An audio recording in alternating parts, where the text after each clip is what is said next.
খাগড়াছড়িতে আমাদের পরিকল্পনা আছে আমরা 20 লক্ষের উপরে গাছ রোপণ করব, যেটি আমি আশা করি যে আমাদের সবুজ বনায়ন, এই সবুজ বনায়নকে আরো সমৃদ্ধ করবে।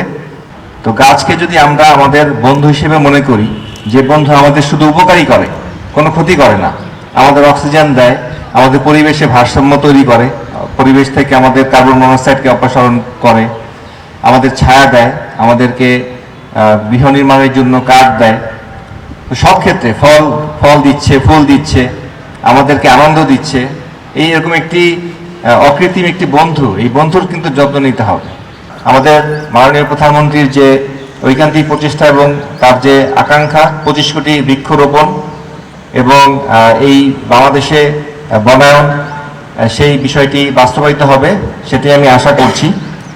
পরিবেশের সুরক্ষায় আরেকটা বিষয় খুবই গুরুত্বপূর্ণ আমার মনে হয়েছে, সেটি হলো যে এই বর্জ্য যেটা আছে, প্লাস্টিক বর্জ্য, সেটাও কিন্তু আমাদের ম্যানেজ করতে হবে।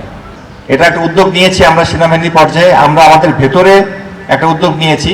আমরা প্লাস্টিকের যে বর্জ্যগুলো আছে, বোতল যেগুলো আছে, ইভেন সাজেকে আমাদের যেহেতু রিসোর্ট এরিয়া, ওখানে পর্যটন এরিয়া, সেখানেও আমরা একটা উদ্যোগ নিয়েছি বড় আকারে, যাতে সাজেকে যত ধরনের প্লাস্টিক বর্জ্যগুলো আছে সেগুলোকে ম্যানেজ করে ওগুলোকে আমরা এখান থেকে নির্দিষ্ট স্থানে আমরা এগুলো সবাই ডাম্প করব, জমা করব। আমরা ক্যান্টনমেন্ট পর্যায়ে করছি এটা, যে প্লাস্টিক বোতলগুলোকে আমরা আলাদা করছি, করে এগুলোকে আমরা সেন্ট্রালি কালেক্ট করে আমরা এগুলো চট্টগ্রামে পৌঁছে দিচ্ছি। সেখানে যেখানে ডাম্প এরিয়া আছে ওখানে এগুলো সব জমা হবে।